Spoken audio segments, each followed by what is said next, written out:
राम कृष्ण की प्यारी गैया सारे जग की माता है। राम कृष्ण की प्यारी गैया सारे जग। परिवार में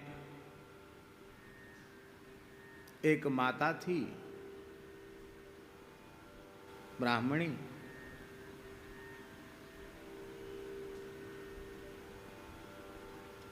उनका नाम तो कुछ और ही था, पर उपनाम पड़ गया था, प्रसिद्ध हो गया था, सिर्रन बउआ। बुंदेली शब्द बउआ, वृद्धा, बुढ़िया। सिर्रन माने पागल। सिर्रन सिर्रन नहीं थी वो, बहुत विवेक संपन्ना थी, पर संसार की लोग उसको ऐसी पागल है, तो इतना ऐसा करते, ऐसा काम, पागल है, सिर्रन बउआ।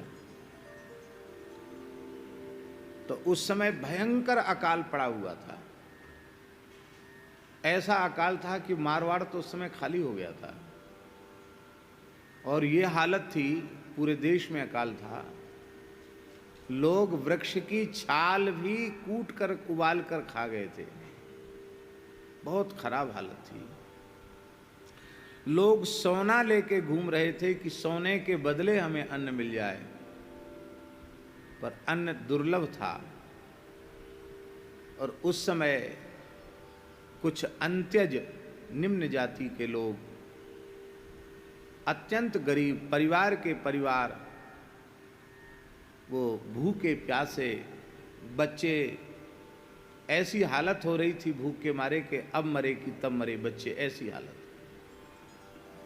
वो गांव में आए कि भाई हम लोगों को तो अन्न का दर्शन ही नहीं हुआ, हम मर जाएंगे, हमारे परिवार में भूख के मारे कितने लोग दम तोड़ गए, हम लोग आए, हमको शरण दीजिए। तो उस समय अन्न दुर्लभ था, किसी ने उन पर दया नहीं की। किसी ने कहा कि वो वहाँ चले जाओ, वो सिर्रन बउआ है, वो उसके कुछ पास होगा तो वो जरूर दे दे, वो किसी को मना नहीं करती। वो गरीब वहां गए, तो उनके जो पति देव थे वो राजगुरु थे, तो घर में कोई अभाव नहीं था। तो मिट्टी के कुठिलों में चना भरा हुआ था, महुआ, चना, ज्वार, ये सब चीज भरी हुई थी कुठिलों में। तो उन बच्चों को भूख प्यास से विकल देख करके, लोगों को अत्यंत क्षुधातुर देख करके उस वृद्धा का मन इतना अधिक द्रवित हो गया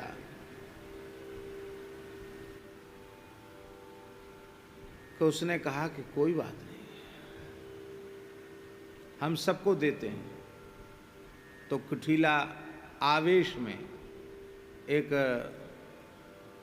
मोटे लकड़ का प्रहार करके, लकड़ी का प्रहार करके उसको मिट्टी के कुठीले को तोड़ दिया, और चना और ज्वार ये सब भर भर के देने लगी। अब वो एक लेके गया, उसने दूसरों को कहा, दूसरे ने तीसरे को कहा, भीड़ लग गई, अन्न तो दुर्लभ था। अब वो बांटने लगी, बांटते बांटते, महाराज हमको दे दो, महाराज हम, हमारा इतना बड़ा, महाराज हमको दे दो। होते होते घर में अन्न का दाना नहीं रहा, सब लुटा दिया उस माई ने। और वो सब गरीब रोने लगे, आशीर्वाद दिया, महाराज हम तो गरीब हैं, पर हमको अन्न देकर आपने प्राण बचाए हैं। माता जी से कहा, तो हम ये आशीर्वाद आशीष दे के हृदय से जा रहे हैं, भूख के मारे इस कुल में कोई मरेगा नहीं, कोई भूखा नहीं मरेगा, इस कुल में कभी कोई भूखा नहीं मरेगा, ये हम आशीर्वाद दे के जा रहे हैं। वो तो प्रसन्न होके चले गए। और उधर गांव में हल्ला मच गया इस घटना का। तो उनके जो पतिदेव हैं पंडित जी महाराज, शास्त्री जी, वो जब घोड़ी पर बैठकर आ रहे थे तो लोगों ने कहा कि भाई, अरे पंडित जी राम राम, प्रणाम। तो क्या बात है भाई, सब लोग इतना, अरे बोले महाराज आज तो बड़ा भारी सदाव्रत बटा है आपके घर में, क्या हजारों लोगों ने पाया है। 50 लोगों की तरह मुख से 50 तरह की बातें। वो घबरा गए कि क्या कर दिया, वो बाबरी सी तो है ही है। तो जैसे वहाँ गए तो वहाँ तो सब मटका जो है ना उसको फोड़ फोड़ करके उसके खप्पर बना दिए थे। तो उसमें चूल्हा बना बना करके अपना सेक करके बांध के ले जाओ, उसमें सूखा खा करके गुजारा करने के हिसाब से।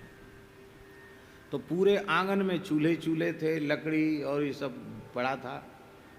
उस समझ गए क्या है ये, बोले है क्या, अरे हम तो ब्राह्मण हैं, बड़े राजा महाराजा लोग हमको गुरु मानते हैं, हमको भूखा देखकर किसी के भी मन में दया आएगी, पर जो बेचारे गरीब हैं जिनकी ओर किसी का ध्यान नहीं, उनको अन्न देकर हमने कोई बुरा काम नहीं किया। हम मर जाएंगे तो मर जाएंगे भूखे, हमारे मरने से यदि इतने लोगों के प्राण बच जाते हैं तो हमें मरना भी मंजूर है। पतिदेव बड़े विद्वान तो थे, लेकिन क्रोध के आवेश में आकर उन्होंने अपनी गृहिणी की पिटाई कर दी, बहुत पिटाई की, ऐसी पिटाई की कि लगा कि वो मर गई, इतना क्रोध उनको हुआ। क्रोध ऐसा स्वभाव था नहीं, पर दिमाग गर्म हो गया। वह माता बोली कि आपका क्रोध जैसे शांत हो वैसा आप कर लो, हमको जान से समाप्त करने से क्रोध शांत हो वो भी आप कर लो, हमें इसका तनिक भी दुख शोक नहीं है। क्यों? क्योंकि मैं प्रसन्न हूं कि इतने लोगों को अन्न दे करके उनके प्राण राम जी ने बचाए, इसलिए मैं प्रसन्न हूं, अब प्रसन्नता पूर्वक देह त्यागूंगी मैं।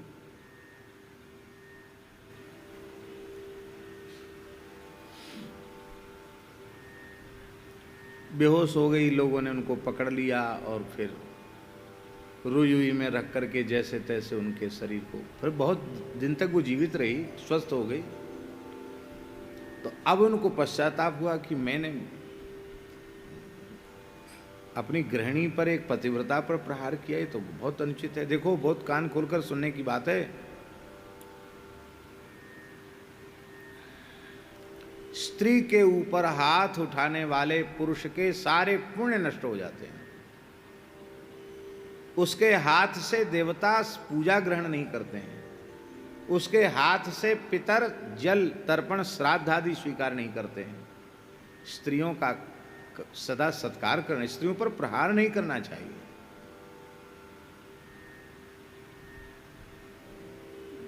बहुत बड़ा महाराज जी स्कंद पुराण में लिखा हुआ है 10 ब्रह्म हत्या के समान पाप होता है एक स्त्री के वध से। कितना? 10 ब्रह्म हत्या के समान। तो उन्हें बड़ी ग्लानि हुई कि हम पढ़े लिखे होकर के हमने क्रोध में आकर ऐसा काम किया, बड़े दुखी हो गए। तो उन्होंने अपनी पत्नी की सेवा भी की, कहा देवी मुझे क्षमा कर दो, मैं क्रोध में आकर के मैंने ये पाप कर्म कर दिया। उसने कहा नहीं, आप ऐसा बोलोगे तो हमको कष्ट होगा, ये मत बोलो। अरे हमें तो मरना ही था, आज नहीं तो 10-20 साल पीछे मरेंगे, मरना तो है ही है, पर इतने लोगों के प्राण बचे, इससे मुझे बड़ी प्रसन्नता हो रही है। तब उन्होंने कहा कि सच्ची पंडिता तो तुम हो, हैं? सच्ची साधु तो तुम हो। राम कृष्ण की प्यारी गैया सारे जग की माता है।